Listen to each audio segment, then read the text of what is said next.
Ya, Assalamualaikum warahmatullahi wabarakatuh. Salam sejahtera untuk kita semua. Perkenalkan, nama saya Muhammad Yusra dengan NIM 18144011. Di sini saya akan mempresentasikan hasil penelitian saya, yaitu analisis hasil pengukuran pada metrik gas orifice sebagai alat gas custody transfer, di mana di sini untuk prosesnya yaitu adalah pada PT Pupuk Sriwijaya Palembang. Nah, penelitian ini dilakukan oleh saya sendiri, Muhammad Abra Yusra, dan dibantu oleh pembimbing saya, yaitu dosen saya, Bapak Ahlidia Nurin Hamdani. Pada PT Pupuk Sriwijaya ini, dia ini merupakan salah satu perusahaan yang bergerak di bidang produksi dan pemasaran pupuk, yang mana salah satu bahan pembentuk pupuk yang digunakan adalah Nutragas. Gas itu digunakan sebagai pembentuk pupuk, yang mana dalam proses uh, jual beli ini terdapat uh, salah satu metering system yang digunakan sebagai custody transfer, yang mana custody transfer ini adalah proses jual beli di neutral gas itu sendiri. Custody transfer ini sendiri, walaupun dia sudah menggunakan sensor dengan akurasi dan kedetalan tinggi, tentu tetap diperlukan validasi dari pengukuran tersebut, dan validasi ini dilakukan secara periodik dengan tujuan agar memastikan custody transfer tersebut apakah dalam kondisi baik atau dalam kondisi yang diperlukan kalibrasi. Nah, sehingga penelitian ini akan membahas mengenai pengukuran laju aliran untuk custody transfer dengan menggunakan sensor orifice, di mana validasi ini akan membandingkan nilai kalkulasi pada Flowcom dengan perhitungan manual menggunakan standar AGA 3 dan tentunya menggunakan data real di lapangan. Nah, selain itu, salah satu permasalahan yang dialami di mana dalam 2 tahun terakhir itu belum dilakukan perhitungan ulang kembali secara manual menggunakan parameter di lapangan dan standar AGA 3 1992 terkait apakah pembacaan pada Flowcom tersebut sudah akurat atau belum. Nah, jadi belum dilakukan perhitungan ulang secara manual untuk membandingkan apakah Flowcom tersebut akurat atau belum. Sehingga penelitian ini dibuat dengan tujuan untuk mengetahui sensor yang digunakan sebagai alat ukur pada metering system, mengetahui dan memahami fungsi metering system yang digunakan untuk custody transfer, mengetahui dan memahami instrumentasi yang mendukung pada proses metering system custody transfer, dan mengetahui dan menganalisa nilai deviasi pengukuran sistem meter orifice FGI 4181A.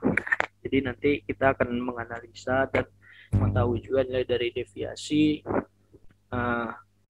pada sistem meter orifice FQI 4181A.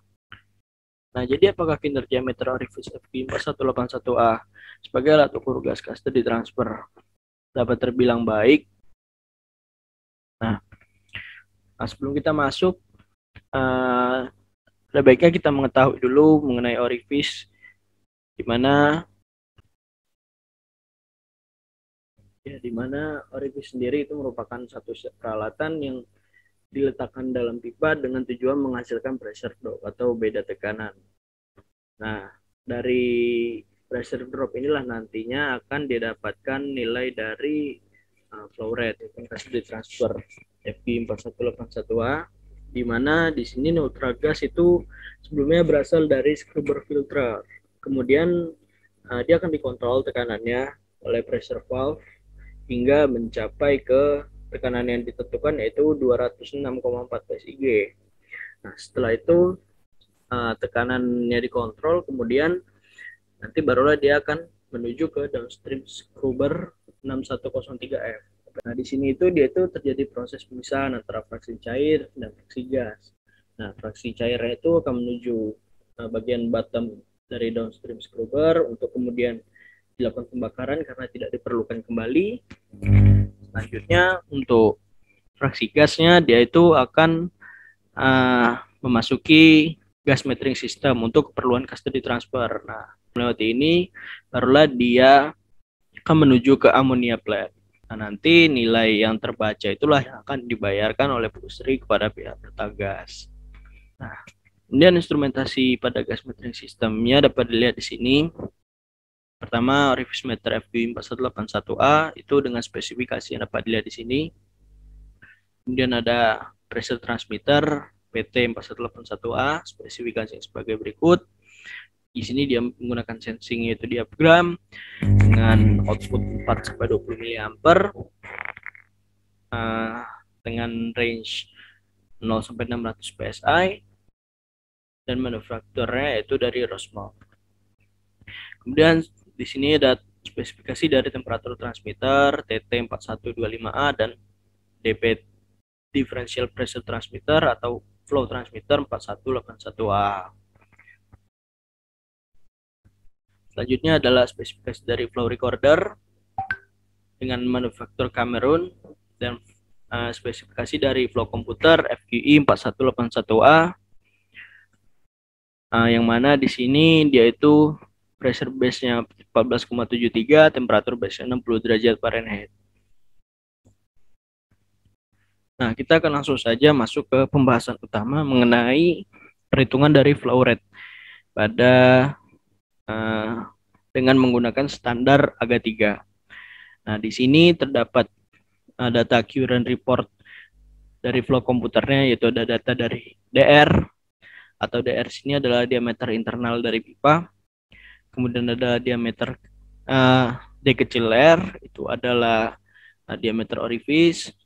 Kemudian ada TF, temperatur following, TB, temperatur base, dan sebagainya. Dan di sebelah kanan dapat dilihat itu adalah konstanta-konstanta yang nilainya sudah ditetapkan berdasarkan AGA 3. Ada R atau konstanta gas universal, ada K, konstanta isentropik, dan lain-lain. Nah, nilai-nilai konstanta ini itu memang sudah ditetapkan dari AGA 3 1992 itu sendiri.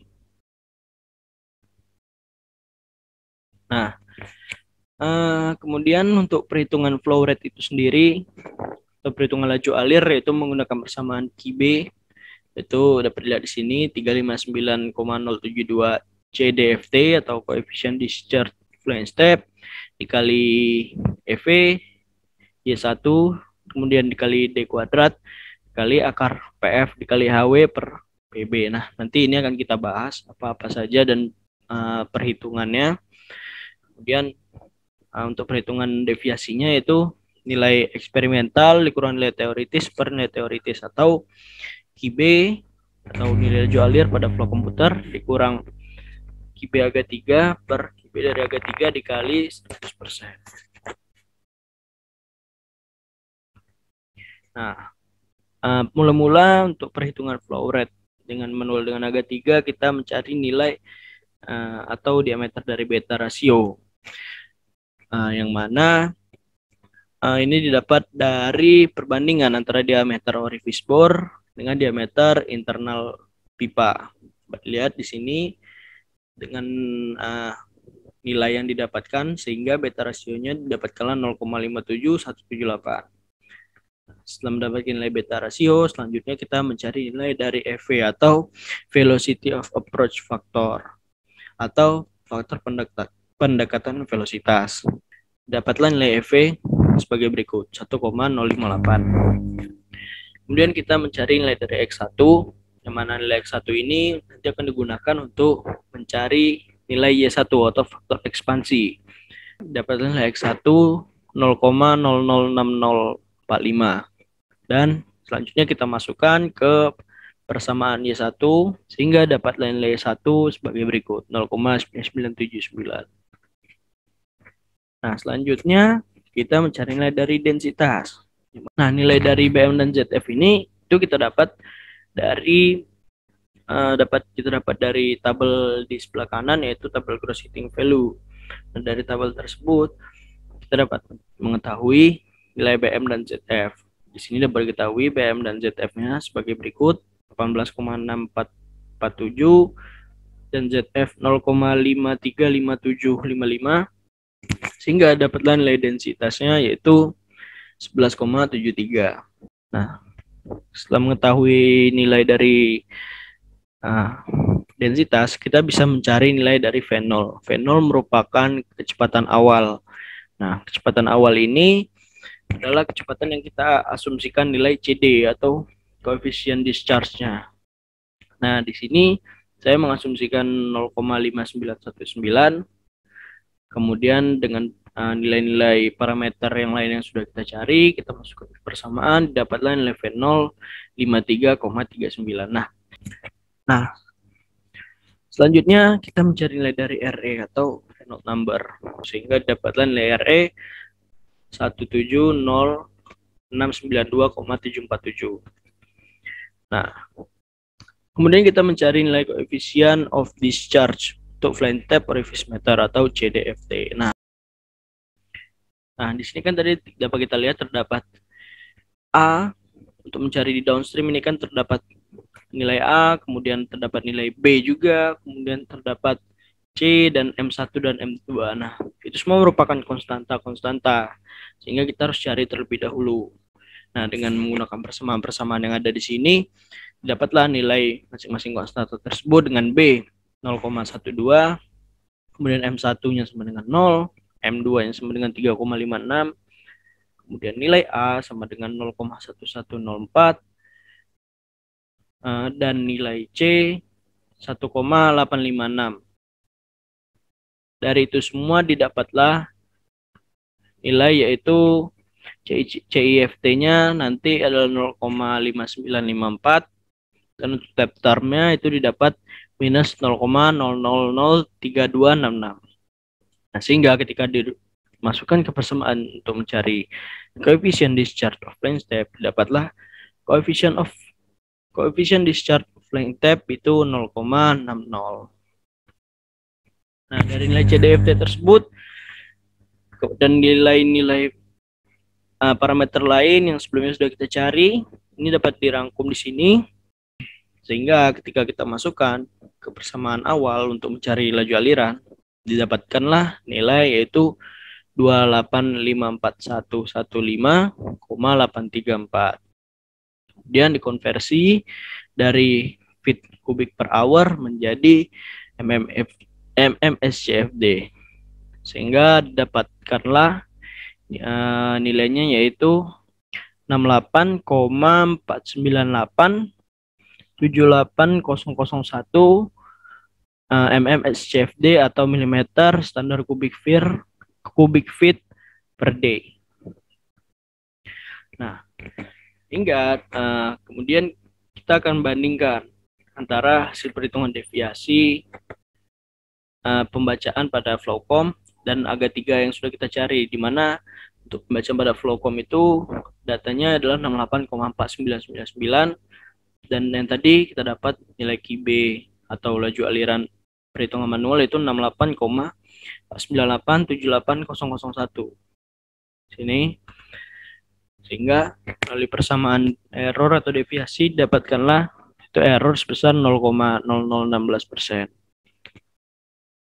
Nah, ini merupakan tabel dari perhitungan deviasi, yang mana pada tabel ini itu merupakan perhitungan yang dilakukan di 4 titik waktu, sehingga dapatkanlah nilai selisih dan nilai deviasinya di 4 titik pengukuran tersebut. Nah, sehingga dari sini itu didapatkan rata-rata deviasinya dari 4 titik pengukuran ini adalah 0,1481.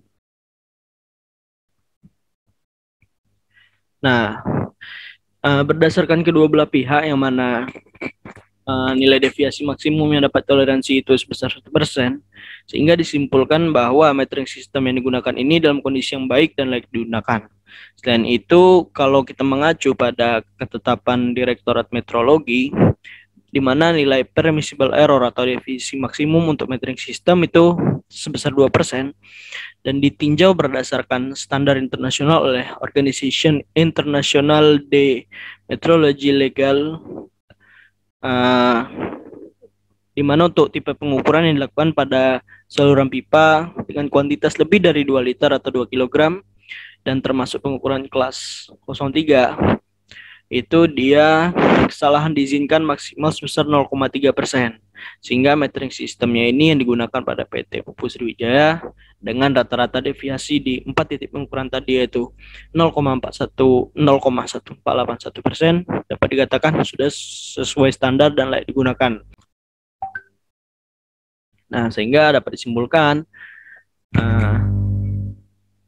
validasi dari pengukuran dengan metode volumetrik ini telah dilakukan dalam penelitian ini, dan perhitungan laju alir berdasarkan standar AGA 3 ketika dibandingkan dengan laju alir pada Flowcom di 4 sampel titik yang dibandingkan diperoleh error sebesar 0,1481%, yang mana hal ini masih bisa toleransi mengingat maksimal deviasi error antara kedua belah pihak 1% adalah 1%, dan jika ditinjaukan berdasarkan rekomendasi internasional dari International of Legal Metrology, deviasi error tersebut tergolong akurasi kelas 03 dengan maksimal error yaitu 0,3%.